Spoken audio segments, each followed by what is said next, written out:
नमस्कार, स्वागत है आपका और मैं हूं आपके साथ सपना दीपक मद्देशिया। बुलेटिन का आगाज करेंगे। पानीपत में मुख्यमंत्री सैनी ने पेंशन लाभार्थियों से संवाद किया। इस दौरान उन्होंने बताया कि 75,303 लाभार्थी इस योजना से जुड़े हैं। मुख्यमंत्री ने बताया कि सरकार ने अपना वादा पूरा किया। 6 लाख लोगों के खाते में 1-1 लाख रुपए डाले गए। 60,000 लोगों को सामाजिक सुरक्षा पेंशन मिल रही है। तो वहीं मुख्यमंत्री ने और कुछ क्या कहा, आइए आपको दिखाते हैं और सुनवाते हैं। एक और निर्णय लिया है कि जो परिवार जिनका 2 किलोवाट का बायो लोड है, ऐसे लोगों का मंथली मिनिमम चार्ज हमने खत्म कर दिया है और जितने यूनिट खर्च करेगा उतना ही बिल आएगा और इसके तहत लगभग 9,50,000 गरीब परिवारों को इसका लाभ मिलने वाला है। ये हमारी सरकार ने इसके अंदर आकर के निर्णय लिया है।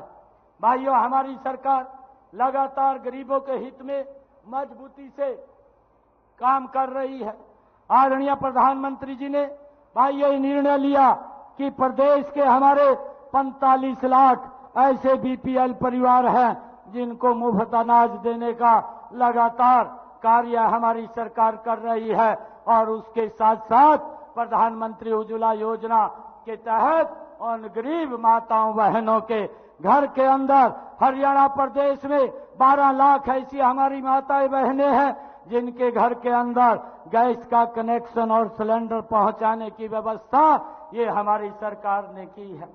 गरीब परिवारों को आने जाने की सुविधा के लिए हमने पिछले दिनों हैप्पी कार्ड जारी किया है, जिसके तहत जिन परिवारों की आय 1 लाख रुपए से कम है, ऐसे 23 लाख परिवार हरियाणा प्रदेश के अंदर है और ऐसे 84 लाख लोग जो इस योजना का लाभ उठा रहे हैं उनको 1000 किलोमीटर फ्री बस में यात्रा कर सके, उसके लिए हैप्पी कार्ड देने का काम ये हमारी सरकार ने किया है। भाइयों, कोई भी गरीब परिवार पैसे के अभाव के कारण अपना इलाज ना करा पाए, ऐसी नरेंद्र मोदी जी की जो सोच थी, उन्होंने इस योजना के तहत भाइयों जो आयुष्मान कार्ड योजना है हरियाणा के अंदर चिरायु योजना के साथ जोड़ करके हरियाणा प्रदेश के लोगों को लगभग 1 करोड़ से ज्यादा लोगों को 5 लाख रुपए का 1 साल के अंदर फ्री में इलाज कराने का लाभ यह हमारी सरकार दे रही है। भाइयों, मुझे ये भी आप लोगों को बताते हुए बड़ी खुशी हो रही है कि हमारी हरियाणा सरकार ने एक निरोगी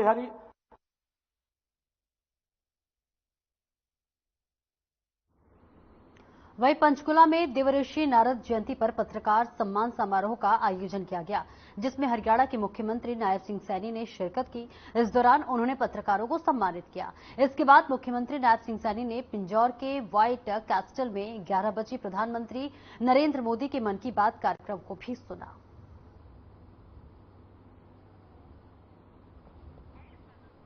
तो देखिए, मुख्यमंत्री नायब सैनी ने जो है कार्यक्रम में भाग लिया है और ये कार्यक्रम की तस्वीरें आपको दिखा रहे हैं, जहां पर नारद देव ऋषि की जयंती पर यह कार्यक्रम का आयोजन किया गया था, जिसमें मुख्यमंत्री सैनी ने शिरकत की और यहां पर तमाम मौजूद पत्रकार गणों को देखिए उन्होंने सम्मानित भी किया है। और इस बीच चंडीगढ़ से एक बड़ी खबर आ रही है। आपको बता दें, हरियाणा को मिलेंगे वेस्ट 2 चारकोल प्लांट। केंद्रीय मंत्री मनोहर लाल के प्रयासों से मिलेंगे प्लांट, तो वहीं एनटीपीसी विद्युत व्यापार निगम लिमिटेड लगाएगा प्लांट। बड़ी सौगात ये दिया जाएगा। जी हां, गुरुग्राम, मानेसर और फरीदाबाद में ये प्लांट लगाया जाएगा और इसी के साथ हरियाणा के अन्य शहरों में भी विस्तार की योजना की जानकारी दी जा रही है। एनटीपीसी विद्युत व्यापार निगम के साथ होगा एमओयू। हरियाणा सरकार करेगी एमओयू साइन। ये बड़ी सौगात हरियाणा वासियों के लिए, जहां एनटीपीसी विद्युत का भी जानकारी निकलकर सामने आ रही है, जहां पर गुरुग्राम, मानेसर और फरीदाबाद में प्लांट लगाया जाएगा। वहीं हरियाणा के साथ साथ अन्य शहरों में भी ये प्लांट लगाया जाएगा, जिसके लिए देखिए हरियाणा सरकार एमओयू साइन करेगी।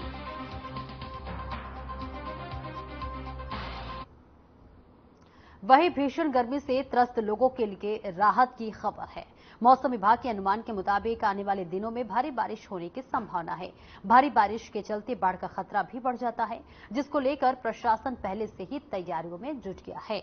वहीं हरियाणा सरकार के परिवहन राज्य मंत्री असीम गोयल ने शहर का दौरा किया और देखिए तैयारियों की समीक्षा की। इस दौरान परिवहन मंत्री ने अधिकारियों को सख्त निर्देश दिया और इसी के साथ साथ युद्ध स्तर पर नालों की सफाई करने के आदेश दिए हैं।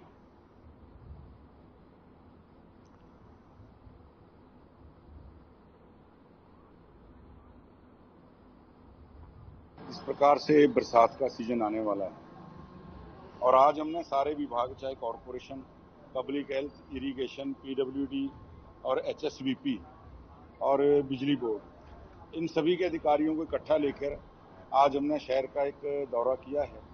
शहर के आउटर में जो बड़ी ड्रेन्स हैं, शहर के अंदर जो स्टॉर्म वाटर के लिए नाले जो बनाए गए हैं, उन सब की सफाई व्यवस्था जांची है। कहीं खामियां मिली हैं, कई जगह काम भी हो रहा है और मैंने बिल्कुल सख्ती से कहा कि हमने कोई काम को अधूरा नहीं छोड़ना। बरसात में या बाढ़ के अंदर इस बार अम्बाड़ा के हमारे सम्मानित जो साथियों को किसी को भी कोई समस्या नहीं आनी चाहिए।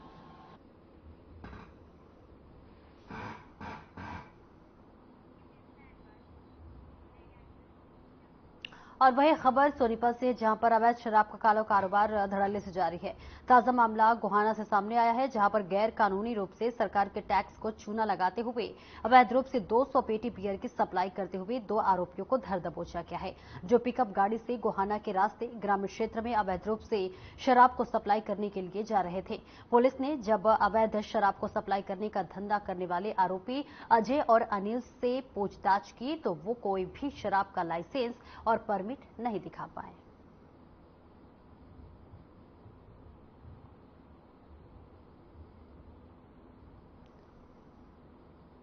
दिनांक 28-29 जून की रात को थाना शहर गोहाना की पुलिस टीम ने जींद रोड गोहाना रेलवे पुल के नजदीक एक पिकअप गाड़ी में 200 पेटी बियर पकड़ी है, जिसमें गाड़ी के चालक अजय व परिचालक अनिल, जो शराब का लाइसेंस व परमिट पेश नहीं कर पाए, तो दोनों आरोपियों को गिरफ्तार किया है। घटना में मामला दर्ज कर जांच शुरू कर दी।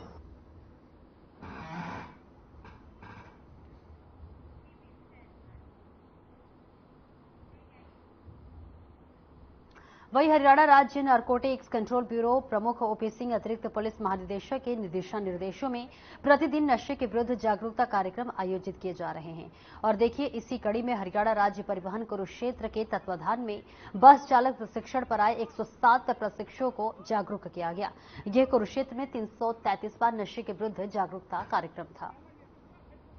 और इसी के साथ आपको यह भी बता दें कि जागरूकता कार्यक्रम एवं पुनर्वास प्रभारी उप निरीक्षक डॉक्टर अशोक कुमार वर्मा ने उच्च अधिकारियों के दिशा निर्देशों से आयोजित किया है। जागरूकता कार्यक्रम में डॉक्टर अशोक कुमार ने उपस्थित प्रशिक्षुओं को संबोधित करते हुए कहा कि पुलिस जनता की सेवा, सुरक्षा और सहयोग के लिए है। इसी के साथ उन्होंने कहा कि लेकिन यह एक अपवाद है, कोई व्यक्ति जब असामान्य रूप से संविधान अथवा विधि का उल्लंघन करता है, तब यही पुलिस ऐसे व्यक्ति को विधि अनुसार दंड दिलवाने की कार्रवाई करते हुए अपने कर्तव्य का पालन करती है। उन्होंने अनेक प्रकार से नैतिक मूल्यों पर भी चर्चा करते हुए पर्यावरण संरक्षण के लिए प्रत्येक व्यक्ति को कम से कम 2 पौधे रोपित करने के निर्देश दिए हैं। इसी के साथ साथ कार्यक्रम के अंत में उन्होंने 107 प्रशिक्षुओं को शपथ भी करवाई है।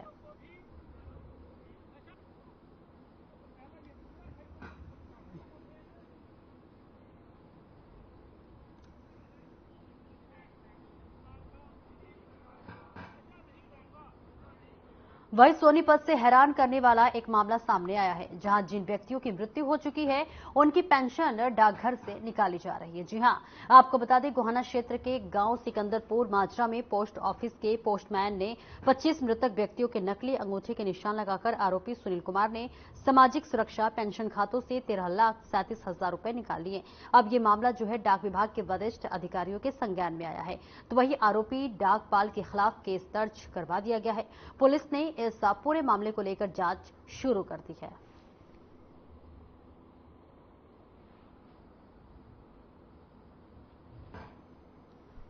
दिनांक 27 जून को डाक विभाग के निरीक्षक डाक उपमंडल गोहाना ने थाना सदर गोहाना में शिकायत दी थी कि सुनील निवासी महमूदपुर ने डाकघर शाखा सिकंदरपुर में बतौर शाखा डाकपाल कार्य करते हुए काफी रुपयों की हेराफेरी कर गबन किया है। प्राप्त शिकायत पर पुलिस ने मामला दर्ज कर जांच शुरू कर दी है। बाद तफ्तीश ही मामले में खुलासा हो पाए।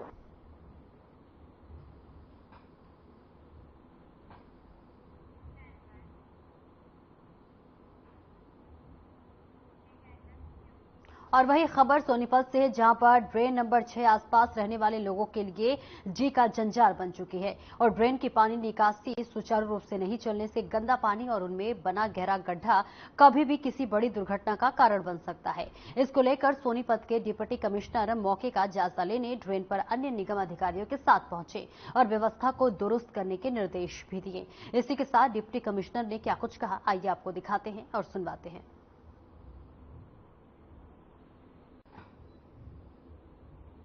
देखिए, अभी तक जो ड्रेन थी इसके कंस्ट्रक्शन का कहीं काम चल रहा था, बट अब हम इसको पूरी जो थ्रू आउट लेंथ है उसमें खोल देंगे। जो इससे रह गए हैं वह या पुलों के आसपास रह गया है या कंस्ट्रक्शन किसी वजह से नहीं हो पाई है, वहां पे आप साइड में या तो बैग लगा के, सैंड बैग लगा के और इस तरीके से पानी निकाला जाएगा कि आसपास में पानी बचे ना। कल तक पूरी ड्रेन खुल के और जो पीछे पानी इकट्ठा हो गया है जारी गांव तक, उसको निकालने का भी पूरा प्रयास किया जाएगा। कहीं भी कॉलोनियों में या उसमें जल भराव ना हो, इसके लिए कमिश्नर साहब भी यही है, इसीलिए हमने दौरा किया। देश में जीएसटी को लागू हुए 7 साल होने वाले हैं। 1 जुलाई 2017 को जीएसटी देश में लागू हो गई थी, तो वही उस समय व्यापारियों को लगा था कि शायद इसके लागू होने से काफी नुकसान होगा, लेकिन अब व्यापारी वर्ग इससे काफी खुश नजर आ रहे हैं। व्यापारियों का कहना है कि जीएसटी का लाभ व्यापारियों के साथ साथ हर वर्ग को मिला है। वही इंडिया का डेवलपमेंट जीएसटी के कारण ही हो रहा है और उनका कहना है कि सरकार का ये एक अच्छा कदम है। और वही जीएसटी के विशेषज्ञों का कहना है कि जब से जीएसटी देश में लागू हुआ है तब से सरकार के पास रेवेन्यू भी बढ़ा है, जिससे डेवलपमेंट लगातार हो रही है।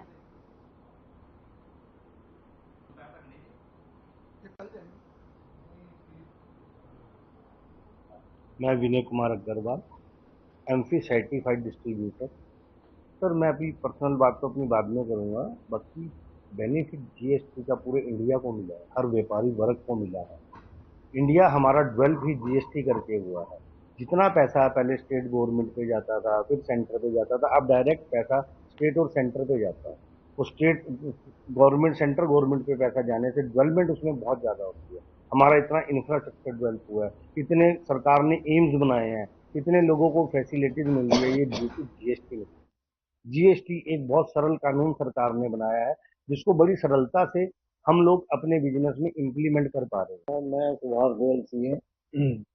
जैसे कि आपने बताया, जीएसटी के 1 जुलाई को 7 साल हो जाएंगे और जब से जीएसटी इंडिया में इम्प्लीमेंट हुआ है, सरकार के पास रेवेन्यू बहुत ज़्यादा बढ़ रहा है। इसीलिए इंडिया में डेवलपमेंट वर्क बहुत ज़्यादा हो रहा है। GST collection day by day, हर महीने आप भी पढ़ते होंगे, हर महीने बढ़ रही है और यही पैसा आम सब लोगों के लिए गवर्नमेंट खर्च कर रही है। जीएसटी में आपको तो टैक्स डबल नहीं देना पड़ता, सिंगल टैक्स लगता है, वन नेशन वन टैक्स है। और इसमें ट्रेडर्स को बड़ा फायदा हो गया कि जितने अक्रॉस द रोड जो बॉर्डर होते थे, बैरियर होते थे, वो सारे खत्म हो गए।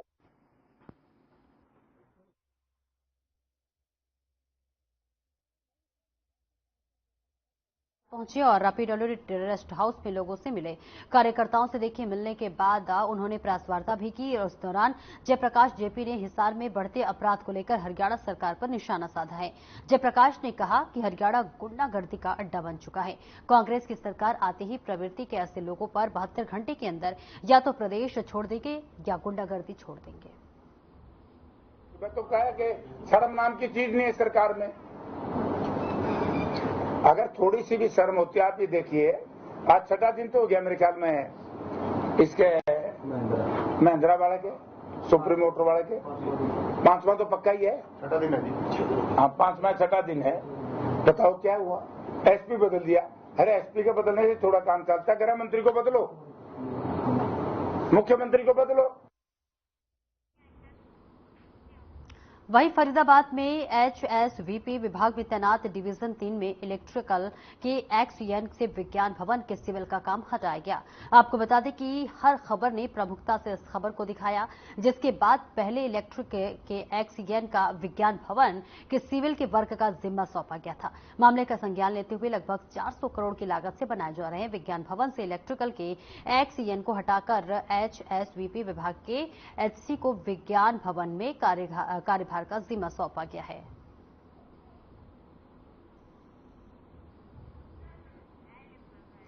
तो देखिए, हर खबर का बड़ा असर हुआ है, जहां पर तस्वीरों में दिखा रहे विज्ञान भवन के सिविल वर्क का ये जिम्मा था। हालांकि देखिए, अब जो है हर खबर ने इस खबर को प्रकाशित किया, उसके बाद से ये जो है आगे की व्यवस्था भी देखने को मिली। HSVP विभाग के लिए देखिए HC की जिम्मेदारी अब मिल गई है, तो वही विज्ञान भवन के लिए सिविल वर्क का जिम्मा मिला है, यानी तमाम जिम्मेदारियों को आगे बढ़ाया गया है। हमने जो है इस खबर को प्रमुखता के साथ दिखाया और उसके बाद से इस खबर का बड़ा असर हुआ, जिसके बाद से HSVP विभाग के बाद से ये देखिए HC को जिम्मेदारी सौंप दी गई है। विज्ञान विभाग के भी सिविल वर्क का ये जिम्मा दिया गया है, यानी कि एक साथ साथ कई जिम्मेदारियों का निर्वहन करते हुए इस खबर के असर पर असर लगता हुआ नजर आ रहा है। तो देखिए, वही HSVP विभाग के जो है HC को ये बड़ी जिम्मेदारी मिली है और इस जिम्मेदारी का निर्वहन देखिए किस प्रकार से होता है, ये तो देखने वाली बात होगी। लेकिन इस बीच आपको बता दें कि ये बड़ा असर हुआ है इस खबर का, क्योंकि इस खबर में देखिए पहले से इस तरह की अंदेशा जताया जा रहा था और जब हमने इस खबर को प्रमुखता से चलाया तो जिस पर बड़ा असर हुआ और उसके बाद से विज्ञान भवन के सिविल वर्क का भी कई जिम्मेदारियों के साथ दिया गया।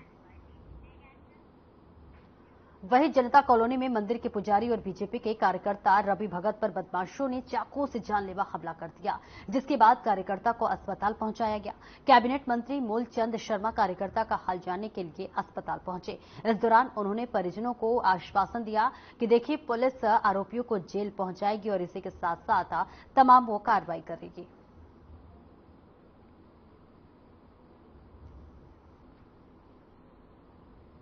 कि मुझे जानकारी जो पता लगी कल रवि भगत से इस तरह का हमला रात को हुआ और जिस तरह से वारदात की है, जो लोग इसमें हैं वारदात करने वाले, पहले भी इन्होंने वारदात की थी और दूसरा जिस समय शाम को इन्होंने लेते हुए व्यक्ति पर वारदात घर पर जाकर शुरू हुई और जो भी लोग इसमें हैं कसूरवार हैं, वो कहीं तक चले जाना, एक एक व्यक्ति को बख्शा नहीं जाएगा और जो भी दोषियों के खिलाफ कार्रवाई कराएंगे। तो रवि भगत है, कोई भी व्यक्ति के साथ हो।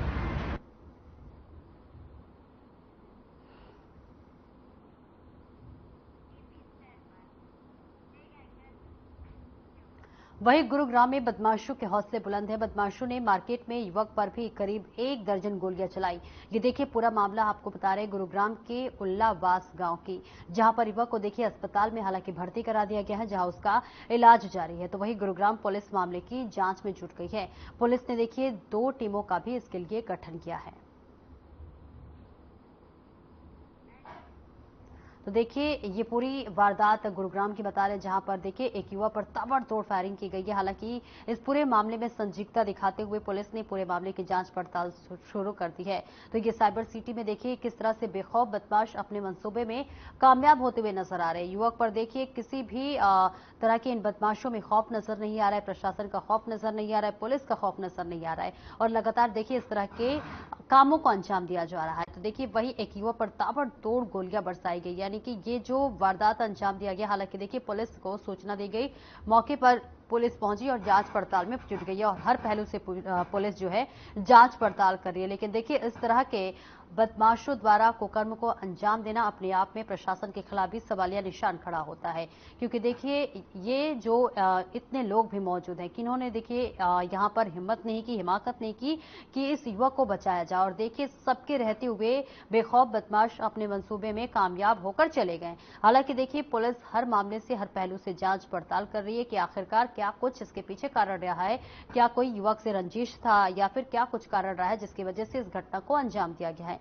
लेकिन फिलहाल ये तस्वीरें हम आपको दिखा रहे हैं जहां पर लगातार बदमाश बेखौफ है, उन्हें किसी का डर नहीं है, प्रशासन का खौफ नहीं है, पुलिस का खौफ नहीं है और लगातार वो इस तरह के अपने मंसूबे में कामयाब होते हुए नजर आ रहे हैं। और देखिए, एक युवक पर ताबड़तोड़ फायरिंग की गई जो बेखौफ बदमाश की इस मंसूबों को दिखा रहा है कि किस तरह से जो बदमाश बेखौफ हो गए हैं, उन्हें किसी भी प्रशासन का डर नहीं है। एक युवक पर ताबड़तोड़ उन्होंने गोलियां चलाई। हालांकि युवक को अस्पताल में भर्ती कराया गया है, इलाज उसका चल रहा है, लेकिन आखिरकार इन पूरे घटना के पीछे क्या कुछ कारण रहा है, क्या उन बदमाशों से और युवक का कोई आपसी रंजिश था, तमाम पहलुओं का जांच पुलिस कर रही है। आज से ये हुआ, ये भतीजा है हमारा, ये जिम करके आ रहा था, जूस वाले की दुकान पे खड़ा हुआ था, जूस पीती वही जब वहां से चल दिया ये गाड़ी लेके, तो दो बाइक पे बंदे आए थे, जोमेटो बता रहे, जैसे बता रहे वहां लोग बाग बता रहे थे, उन्होंने जड मारी पहले गाड़ी में, फिर ताबड़तोड़ गोली मारी जी। कौन सी पहचान? नहीं जी, कोई, वो तो सरकार देखो जी क्या करते हैं, अब सख्त कार्रवाई। प्रयास करा था रोकने किसी ने? नहीं जी, ये तो कुछ भी नहीं, कैमरे लग रहे जी वहाँ पे, सरकार चाहे तो उनको खूब पकड़ के दिखा सकती है जी, सख्त कार्रवाई करवानी चाहते हैं जी हम तो। ये गांव का लड़का था, अनुज नाम है इसका, ये बाउंसर की ड्यूटी करता था और अब शाम को ये जिम से आया था और जूस की उस पे जूस पीने के लिए रुका है जूस की दुकान पे। वहाँ पीछे से दो अज्ञात व्यक्ति आए, बाइक पे थे, जोमेटो की बाइक और जोमेटो की ड्रेस लगा रखी थी। वहाँ पे आके उन्होंने पीछे से गाड़ी में हिट किया और जैसे गाड़ी से निकला तो इसको गोली मारी। ये जूस पीने गया था, जूस की दुकान पे था, जिम करके आया था।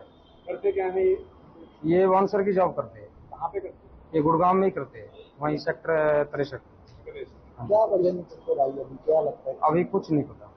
कोई दुश्मनी है किसी से? नहीं, कोई दुश्मनी नहीं।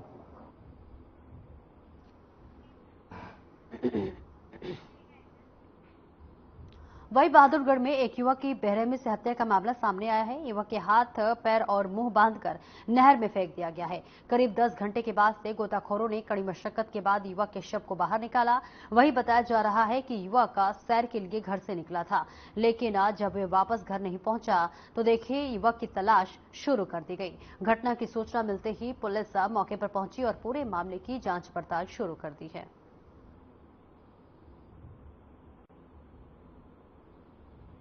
कैसे हुआ ये मामला? ये मान लो गांव का लड़का है, 20 साल का ऋतिक, जो सुबह करीब 4:15 साढ़े 4 के बीच में वो अपने गांव से नहर की तरफ घूमने के लिए गया था।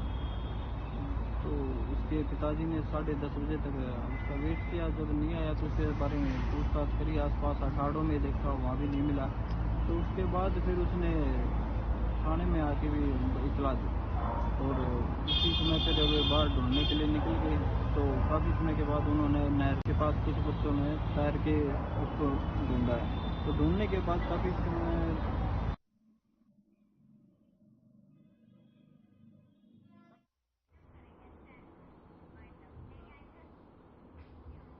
और फिलहाल इस बुलेटिन में इतना ही। खबरों का सिलसिला आगे भी जारी रहेगा। दीजिए इजाजत, नमस्कार।